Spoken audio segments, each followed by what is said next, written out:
Trapped in the South. I'm Alisa. Welcome to Movie Monday. Today's movie is one of my all-time favorites.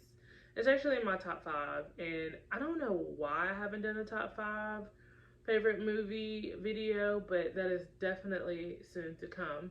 But today's video is Rodgers Hammerstein's Cinderella. Crowd applause. That definitely deserves. So I have loved this movie for a very, very long time, since I was a kid. And this weekend, my oldest daughter wanted to watch it, and there's no way that I was going to tell her no. So we watched it as a family this weekend, and I still love it like it was the first time that I ever watched it. They enjoy it, and I think it's just an overall fantastic movie. So here's some stats. This movie premiered in 1997. It was written by Robert L. Friedman. It was executive produced by the Whitney Houston. Robert Iscove directed the movie, and it has a slew of actors in it. So I'm gonna run down this list. Of course, Whitney Houston, the Brandy Norwood, Jason Alexander, that is George from Seinfeld, Whoopi Goldberg, Bernadette Peters, Ian Cox, Natalie Desselle, Victor Garber, aka Stein from Power, Paulo Monobin, and Richard Rodgers. So this was actually made for television. I vividly remember this coming on CBS as a kid. I actually just learned, just from Googling the year, that Rodgers and Hammerstein, I thought that they only produced this version, but apparently they produced one in 1957 with Julie Andrews. Had no idea that Julie Andrews played Cinderella. So that's very interesting, but I love this movie. This, like I said, is one of my top 5 favorite movies.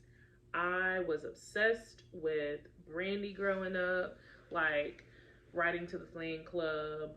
Brandy, still my #1 top R&B artist of all time. And Whitney Houston is just right along with her in the ranks of just so much talent, so fantastic.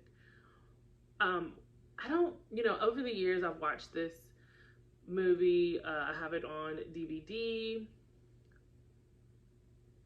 I was just trying to think, over the years, what was it about this movie that just made me love it so much? Because honestly, I like Disney-ish movies. I like Disney-ish movies, but this one just stuck out, and not until recently did I realize probably why. So not only do I love Brandy, yes, not only did I love Whitney Houston, absolutely, but it gave representation to something that there was zero in.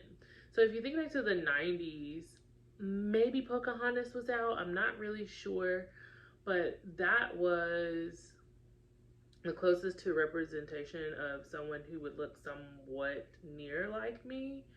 I was not old enough to understand that Jasmine from Aladdin was Middle Eastern, but Brandy, like I said, I knew her from music, so I got it. It clicked. It made sense. Of course, now I understand what that is. Representation made the movie come to life for me. And I think last year was the 20-year anniversary, so Brandy and Todrick Hall and a lot of the cast, besides the 2 people who have passed away, which is one of the stepsisters, who was Natalie and Whitney Houston, I believe the full functioning cast was present in this video, which was fantastic. I'll probably link that video down below so the people who have not seen that can see it. But this was, I believe, by far the best Cinderella that I have ever watched. No, I did not watch the Camila Cabello one. No, I have not watched the Julie Andrews one, but it would have to be quite spectacular for me to change my stance on that. I love that we have I love that we have Whoopi Goldberg as the mom or the queen, and then Stein. I think his name is Victor. Victor as the father to a black queen, a white king, and then an Asian prince. Fantastic. And the best part about this whole entire movie is the music. Like, I listen to the soundtrack often. My girls like to sing it. There's just nothing better than a movie with music that just carries the movie. Yes, of course, all movies have soundtracks, but when you really connect to a soundtrack and you can listen to the soundtrack outside of the movie, that's how you know that you have great stuff. I'll also link some of the soundtrack down below so you guys who may have not watched this movie can. I'm going to link below the soundtrack for some of you guys who may not have listened to it before, or maybe just not have listened to it outside of this movie. I just think this movie was just really beautifully made. Just the colors and then just the representation and the music. I mean, I think those are the three components that just made this movie fantastic. So if you have Rodgers Hammerstein's 1997 adaptation of Cinderella, comment down below. Let me know what your favorite scene in the movie is, or if you love the soundtrack, or if you can name a better Cinderella that is out that is better than this. I guarantee I'm going to have 0 comments saying that. But I welcome the conversation. Thank y'all for watching today's video, and check out some more videos while you're here, okay? All right, bye.